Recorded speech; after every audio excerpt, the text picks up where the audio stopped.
બચપન. હવે પહોંચીએ આપણે સ્કૂલ તરફ, સ્કૂલ અને કોલેજ તરફ. સ્કૂલનો કોઈ મિત્ર, સ્કૂલ કોલેજ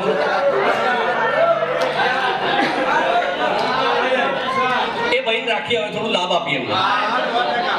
એ ભાઈ એક જ ક્લાસમાં ભણતા હતા.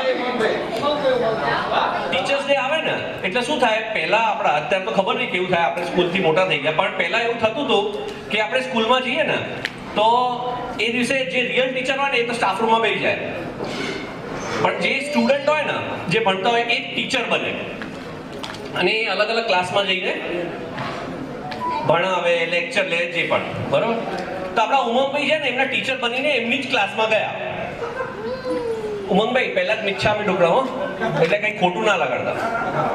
એટલે ઉમંગભાઈ છે ને એમની ક્લાસમાં ટીચર બનીને ગયા.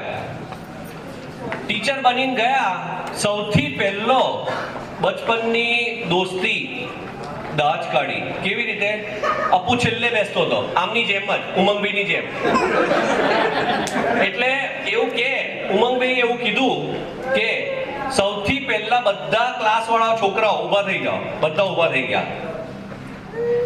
આજથી બધાએ બધા છોકરાઓએ ક્લાસની છોકરીઓને બેન કહીને બોલાવવાનું.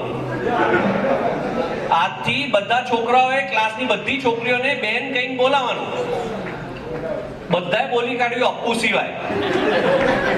બધાએ બોલી કાઢ્યું અપ્પુ સિવાય. કેમ?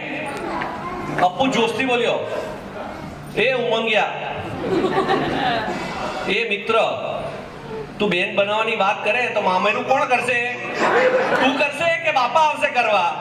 એટલે આવી બધી ભાઈબંધી હતી કોલેજ લાઈફની.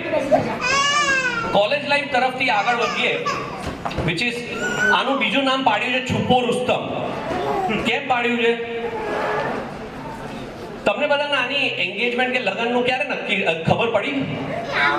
એટલે કહેવાય છુપો રુસ્તમ. અમારી ઓફિસમાં કોઈને નથી ખબર કે આની એન્ગેજમેન્ટ થઈ ગઈ હતી. એન્ગેજમેન્ટ ક્યારે થઈ હતી? ઓગસ્ટ 2023માં. બરાબર ને? સૂત્રો અનુસાર.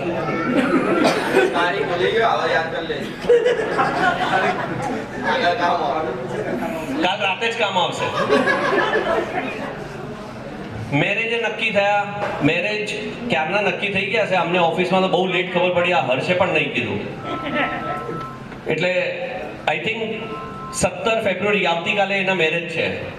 અને there is a very well known saying, 17 pay. હવે એ જોઈએ હવે એનો ખતરો કેવો મોટો છે કે નાનો છે. જે આવશે અમારા સ્ટ્રેટ ફ્રોમ બાપુનગર ઉર્ફ લંડન.